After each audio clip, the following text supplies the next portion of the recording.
Time for tonight's rewrite.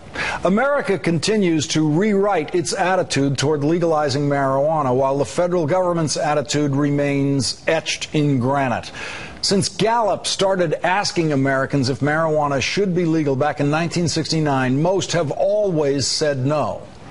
Until now. In a Gallup poll released yesterday, 50% said pot use should be legalized. That is, pardon the expression, a record high. A minority of 46% continue to say marijuana should not be legalized. That is a drop of almost 40 points since 1969, when 84% were absolutely certain that pot should never be legalized. Now, in a democracy, we should expect such a dramatic shift in public opinion to be reflected in our public officials. But in the United States Senate, which would have to vote to legalize marijuana nationally, support for legalizing marijuana has gone from 0% in 1969 to 0% today.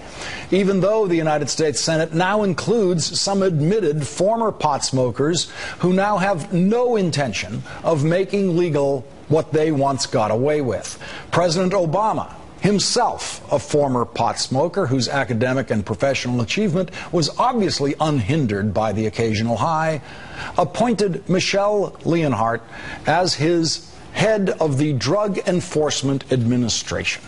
The Obama administration, in the person of the head of the DEA, has insisted that marijuana remain classified a Schedule I drug, which means the Obama administration officially considers marijuana to be just as dangerous as heroin.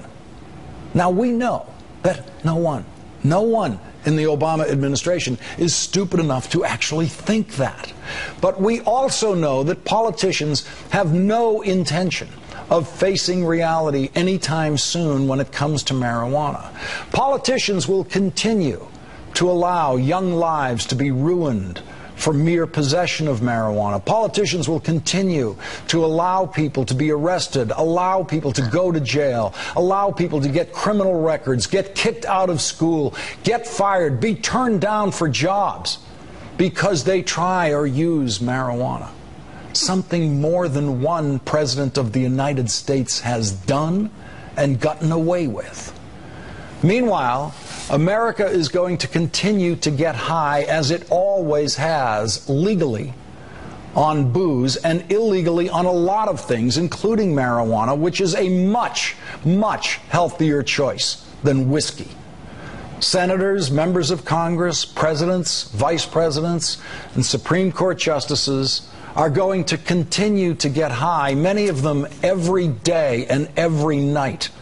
Many of them will do it publicly and loudly and legally at restaurants and campaign fundraisers and at state dinners. They will raise their glasses and get high. And they will continue to put people in jail for using a harmless, non-liquid way of getting high, like marijuana.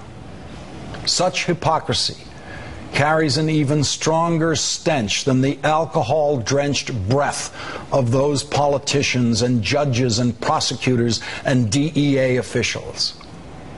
I really don't know how they can sleep at night without the booze.